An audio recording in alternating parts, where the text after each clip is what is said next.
Hello and welcome back to the Property Pilot Podcast. This is Brian Graham and we are on episode number 22, Managing Your Rental Properties Effectively. I got a list here. I created some notes over the last week about really how to do that. Some things may apply, some things may not apply, depending on how you want to manage your properties. I'm going to go based on my own experiences, of course, and a little bit about what I've read in some textbooks. But this episode is important. It's very important because it goes to really how your property is going to make you money. Management is the X factor when it comes to making money in real estate. You can't just buy a property and do nothing. When people say passive income, you either hire a management company that knows what they're doing, or non-passive income, active income, you're going to be working as a manager to keep your properties up to date and, managed with and rented with tenants that you want. So we're going to just get started from the first thing. How do you manage a rental property effectively? That's a question I have seen, just scrolling through social media on Facebook and X, of people asking, what rental property management software is out there? What do you guys use? I see the question like, I just started managing my own properties. I've had 2 evictions within a year. What do I do? And here is my advice.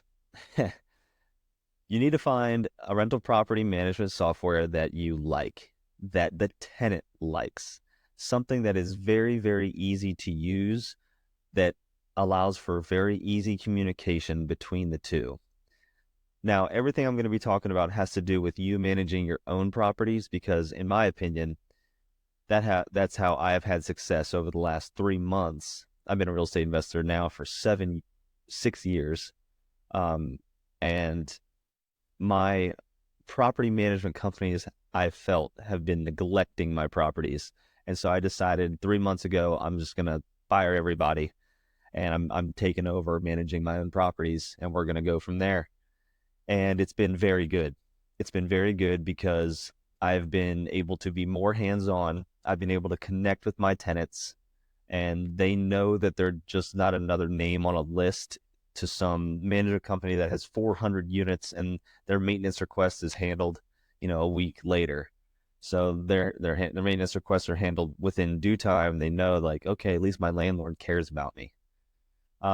So anyway, I see the question online about the management property software and how do you avoid evictions? Well, this goes down to our first point, and that is screening tenants carefully. That is the first thing that you do when you manage a property. If you take over a property, whether it's vacant or whether it has somebody in there, obviously once the lease runs out, and whether they renew or not is up to the tenant, and actually it's up to the property owner as well. But you have to be able to screen the tenant. You have to put them through your property management software or whatever screening application process that you have, and they have to meet that criteria. Now, the government has obviously implemented laws that prohibit you from making decisions based on, race, gender, etc. But that doesn't mean that other criteria doesn't matter. For example, credit score.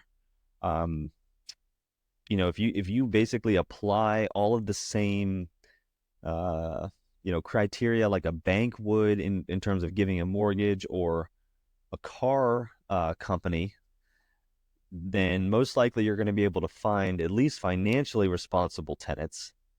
So credit score matters, criminal history, eviction history,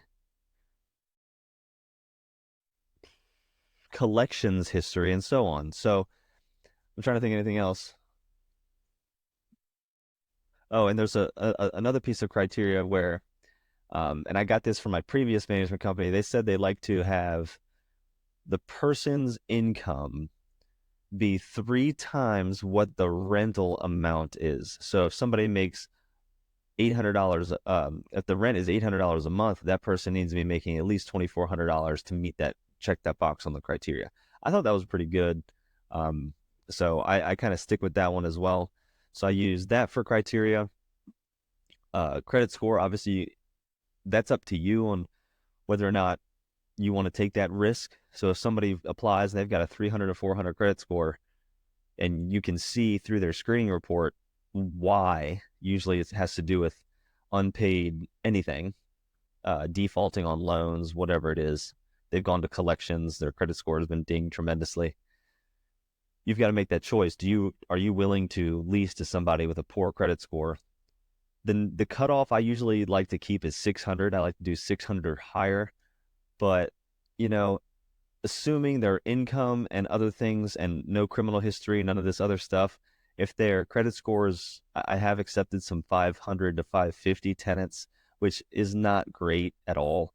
But again, if they're required to give me first month's rent, they're required to give me security deposit. And so if they've done those things, I've been pretty lenient on accepting credit scores between 5 and 600 and not having, them have to being above 600. Because if you do that, your property may go vacant for a while, especially if you're renting to quote unquote lower income areas, depending on how you define lower incomes. That is very relative to, different parts of the country. Obviously in Maryland, if somebody is renting for 800 a month, they're living in the not so good parts of town. But in, the rural Ohio, renting for 800 a month, they're in a decent place. So then my next point is going to be talking about staying on top of maintenance. And this is important. Staying on top of your maintenance issues. Your tenants can log in through their property management portal, which I use Turbo Tenant, which I think is great. I'll put the link in the description for, on my YouTube channel so you can see that. But Turbo Tenant I found to be very good, very, very easy to use. I mean, I've not had a single problem with tenants other than this older woman who's, I believe, 60s, who has trouble using her cell phone, and she doesn't have a computer, so she goes into the app. She can't figure out some things, so she gets frustrated. But other than that, all the other tenants say they love it. It's very easy to submit maintenance requests. It's very easy to message me in the app. But staying on top of your maintenance is so important. So I'll give you an example. Right now, I've just recently remodeled 2 units, and it's an old house, but I recently had a plumber go back to clear a clogged drain, and I handled that within 24 hours. The tenant was complaining of a clogged drain. We had somebody out there within 24 hours. They cleared the drain. Well, then 24 hours after that, maybe 48 hours after that, it's a duplex. The bottom unit tenant starts saying they see a leak. And so they're like, well, that leak, I don't remember seeing that. So now I'm like, okay, well, did the previous plumber cause a leak? Like, what happened there? And now within 48 hours of that, I'm able to get someone else out there to check the leak. And so it's all happening very quickly. Now, the repercussions of not staying on top of that. So this may cost me $1,000. It may cost me $2,000, whatever it is. And, again, that's the cost of doing business. It'll be a tax deduction. It sucks. Yes. Like it just sucks. It's, 40% of my cash flow for the month. But one, my tenants know that I care about them. And two is I'm hoping that they now know they've got clean and, repaired pipes that they can trust for a longer time. Hopefully they sign a new lease again. But let's say I don't stay on top of that. My tenant says, hey, I notice a leak. I say, okay, we'll get to it. A month goes by, 2 months goes by. The leak gets worse. Not only that, but the tenant that told me about the leak, something happens, and let's say the ceiling falls through because I don't address the leak. They are pissed. It hits, like the water hits them, damages other property, whatever it is. They now have their home is ruined. We've got more to repair now that water's come through the ceiling and it's hit, other parts of the kitchen. We got to repair more drywall, possible flooring. I mean, the result is just, the domino effect is horrible. So what could have been a $1,000, $2,000 repair now turns into what could be 5 or 6 plus, because of deferred maintenance. And that's where the issue of deferred maintenance comes in, is you cannot let your small issues just linger and linger, because they will become very big issues later on. And you've got to understand that you've got to stay on top of it. You have got to stay on top of it. You cannot just let it dwell. So let that be a lesson. Um, I know I do a lot of, obviously this is a podcast. I'm talking, I got to take a breath. So the point number three I'm going to make is understanding the laws of where you are. So obviously I'm not a lawyer. I'm not an expert on really anything law, but I do invest in more, uh, quote unquote, business friendly slash quote unquote Republican states because they are more landlord friendly. And, I got into real estate to make money, but I also want to, care for my tenants and I want my tenants to care for me. But what I don't want to happen, because I want control as a business owner, I want control. I don't want to be in a situation where, in certain parts of the country, like California, New York, and these other highly democratic states and tenant friendly states, in a situation where something happens and someone stops paying rent, and then it takes me 6 months to a year plus to get this person out of the property because they're considered a squatter. And there's all these pro squatter rights, which prevent the landlord from getting the tenant out of the property, even though they've signed a legally binding contract to pay you rent. There's nothing that you can do if they don't pay rent. You've got to go through the eviction process, and that can take a long time. So I invest in places like Arkansas, Tennessee, Ohio, Mississippi, which are landlord friendly states. And I know that if someone doesn't pay rent and I start the eviction process, 30 to 60 days, I can have that person evicted and I can move on. And I recommend that you understand what those laws are. Plus, on top of the state laws, you have to understand the federal laws. So I mentioned earlier about screening your tenants. Obviously, if let's say 5 people apply and all things considered the same, you get, a man, a woman, one, 3 people of color, two people of, 2 white people or whatever.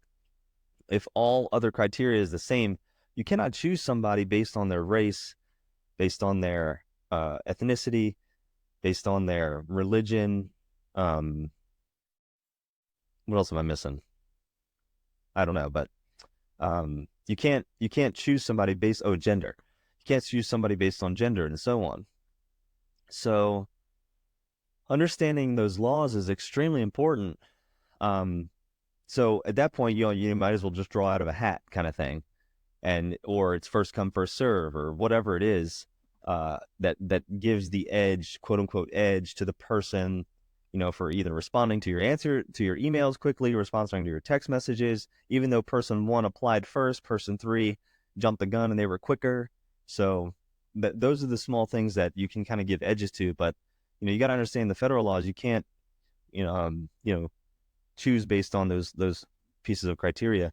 And another thing I just learned, for example, is in my properties, I charge a $25 pet rent. So if the property rents for $800 a month and they have one pet, I'm going to charge them $825 per month.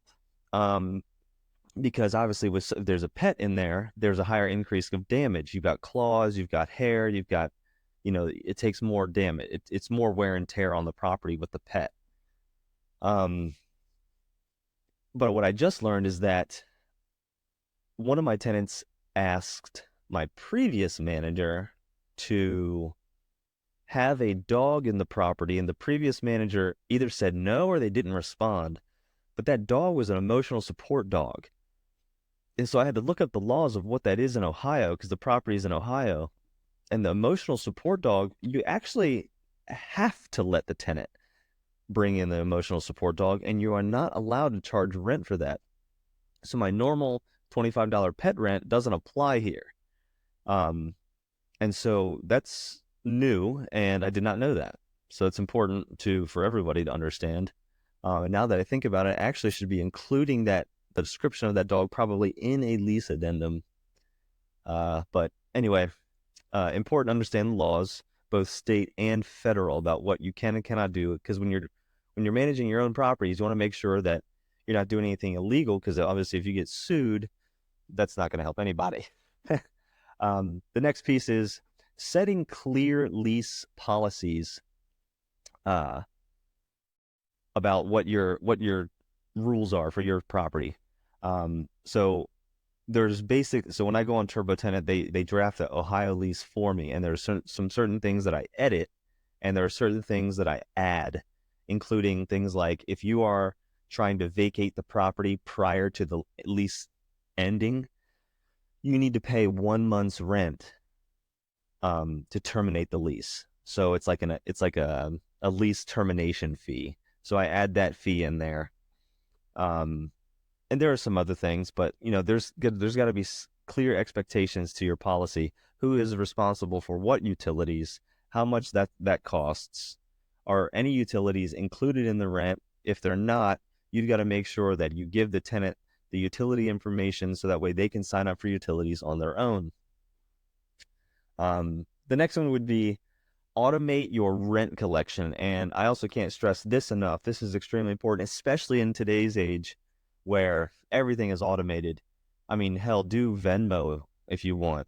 But usually the property management softwares are super, super easy to use. Like Turbo Tenant, you can submit credit card, debit card, upload bank information, whatever it is, and everything can be automated. So where it just comes like clockwork every month, and you don't have to really be waiting on anybody to send a check in the mail.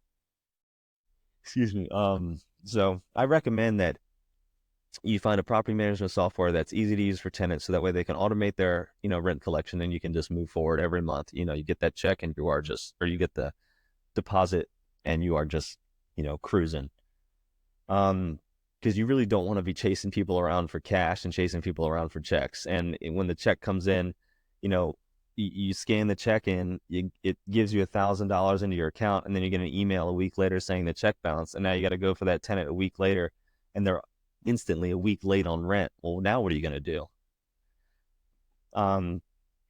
Next one is be professional and organized. So, there's a fine line between caring for your tenants and being professional with them. So, obviously there's in my opinion, I think that you should be keeping that line between business owner / landlord and tenant. Now, these are people that, of course, you be humane. You can joke, you can laugh, you can have a good time, but I wouldn't be going out to have drinks with them. I wouldn't be, going out and having dinner and so on, and increasing this, building a friendship relationship, because at the end of the day, they do have to pay you money every month. And the moment that a friendship gets in the way of that, and they miss a payment, or they're late, or they take advantage of that, well, now you're in a sticky situation where you're gonna feel very, very tough about moving forward with some sort of eviction process, or being a little harder when you need to, like, hey, this is the fifth day of the month and there's no rent, you need to pay. So, be professional in that sense, and organized. So everything that you need on the management software should be able to track payments and track expenses. And that is, and in TurboTenant specifically categorizes your expenses. So what is a utility? What is supplies? What is management, etc.? What is labor? It's very, very easy to use. I'm going to skip over this next one, and then we're going to get to regularly reviewing your rent prices. And I would actually piggyback this one up with another topic called planning for vacancies. And when you're regularly reviewing your rent prices and you have vacancies, I would use the vacancy to test the market to see where it is your rent ceiling is. Here's what I mean. So I had a 1-bedroom unit in a 3-unit building in a triplex. The 1-bedroom unit rented for $450 a month. Obviously, it's 1 bedroom. It's in rural Ohio. Obviously not bad. When I bought the property, that tenant moved out within 6 months. It took me about 2 months to turn it over because it was a one-man show. There was a decent amount of work on the kitchen. So let's say, because he was also doing a lot of other work for me in other spots, but let's say about 2 months. What I didn't know is that unit shared an electric meter and a water meter with another unit in that 3-unit building. Therefore, I cannot have the tenant pay their own electric and water. It has to be billed to me. So $450 a month for rent also has to cover water and electric. So the other tenant's paying 600, I believe, 600, 650. So total, it's $1,050 in 2 units. So let's say an average of $525, but it also covers about $170 that's added water and electric combined. So really the rent's 1,050 minus 170. You're at like 800 and $80 there. That is a lot different than what you might have expected the rent to be, because in my calculations I was putting those costs onto the tenant. Well, now that's a problem because now it reduces my return. One, that's a mistake on my part through the due diligence process. I should have known that, but I didn't. And that's obviously a learning lesson. But I tested the market. My portfolio is big enough now where I can sit vacant 2 months to test the market and have the property go unrented for 2 months to find out what my rent ceiling is. And here's what happened. I listed that property for rent for $800 a month. After I turned it over, $800 a month. I cleaned it up. I repainted it. I did not, and I really just cleaned it up and repainted it. I did not redo the kitchen. I repainted the kitchen, but I didn't redo the kitchen. I did not redo the bathroom. I cleaned it up and I repainted it. It gets me $825 per month. That's water and electric included. The 25 obviously comes from a pet living there. But 825, and I was getting 450. That is obviously tremendous growth. It sat vacant after I listed it for 800. It sat vacant for like 2 weeks. I had about 15 leads on that property though. 15 leads and maybe 3 applications on that property before it got rented. So even though it took 2 weeks to get rented, I had tremendous interest in the property. And I knew that obviously the market is very demanding. For a 1 bedroom, $825 a month. That is fantastic. So now the other units in that property are 2 and 3 bedrooms. When they get turned over, I'm probably looking for 950 plus. So that's obviously very worth it to me to figure out what my rent ceiling is. And that goes along to my point of regularly reviewing your rent prices. If I just went back and said, okay, let's paint this, let's get it listed back on the market for 500, I'd be missing out on $300 a month there because I was going based on what it previously rented for, not what the current market is demanding. Had nobody inquired about the unit, then I wouldn't even care. I'd be lowering the price. If a week or 2 weeks went by and nobody inquired, of course, I'm lowering the rent. Every week, I usually lower the rent by $50 a month if I don't get any hits. So obviously that wasn't the case here, which is great. I'm very happy about that. The next one is building a reliable network. Obviously, this one speaks for itself. As a property manager, you need to know who you can call on at any given time. Having a general contractor on call is a very, very good thing. They have the subs that are the go-to guys that are going to fix your problems. You have an electric issue, you have a plumbing issue, you have a drywall issue, you have anything. You call your general contractor, he says, I'll get my guy on there tomorrow. And that's what you want. That's exactly what you want. And building that network where you trust that contractor and you trust him with your properties and your tenants, that is what's going to help you keep up to date on your maintenance and keep costs very, very low in the long term. So that's extremely important, building that reliable network. You can also lean on other people like your real estate agent for that as well. The next one I'm going to be talking about is communicating effectively. This goes back to being professional. You want to make sure that you're very, very clear. When I'm organizing things, I actually do a lot of text messaging, even though it's a lot quicker to call. By text messaging, everything is documented.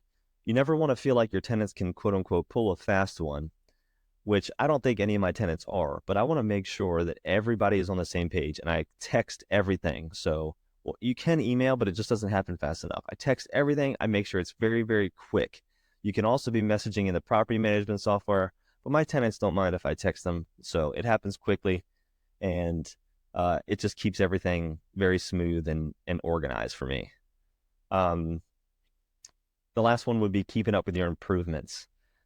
So this one is a slightly different from staying on top of maintenance, because improvements would be things like, if the market is dictating like these new nice built properties, let's say there's new apartments being built. If you don't stay up to date on your units, it devalues your units tremendously, because those are brand new apartments, new appliances, new flooring, new walls, new paint, new amenities. And so no one's going to live at your place if it's just crap. So you have to stay up with your improvements.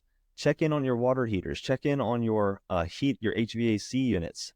Check in on your windows. Are they moving properly? Are they going up and down? Do they open? Are they painted shut? Check in on your roofing. Take a gander at that once every 6 months, at once a year, or who knows, depending on where you live. What's the weather like? But keeping up to date on your improvements is going to help, keep your capital expenditures low, because you can service those items if they need it, but also it'll keep your property looking fresh. So that way, it doesn't devalue your properties when new properties show on the market, and it keeps yours up to date, demanding the highest rents, which makes you more money and keeps your tenants happy. Because it was something I've learned from my national award-winning interior design wife, it is that cosmetics and aesthetics matter.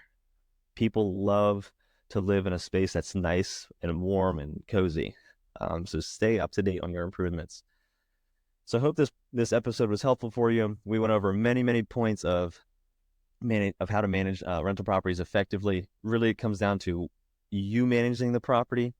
I skipped over a point earlier talking about hiring a property manager. Obviously, if their system is set up, they will do these things on your behalf. But for you to have the knowledge to do them is, I think, priceless. The reason being, what I think my management company was doing is, I had a property that I thought I could list for $850 a month. They listed it for, I told them to start out at $900. They listed for $900. I got no hits.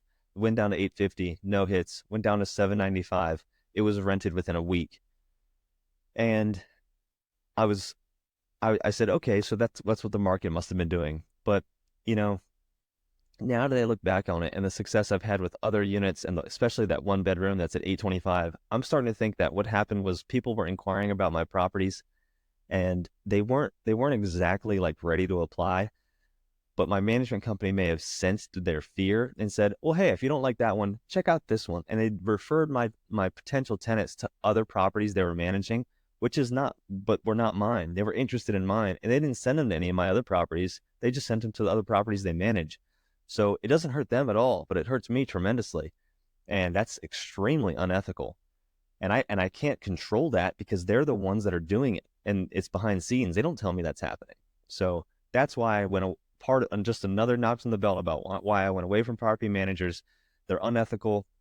At least the ones I've been using, they've been unethical, and they've been shady, just straight up shady. So I hope this was helpful for you.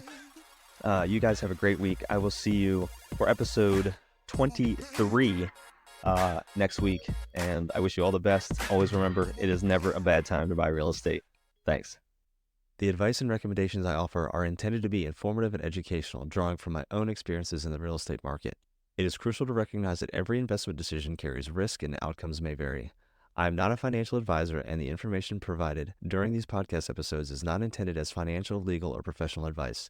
It is your responsibility to conduct thorough due diligence, seek the advice of qualified financial professionals, and make informed decisions based on your individual financial situation and goals.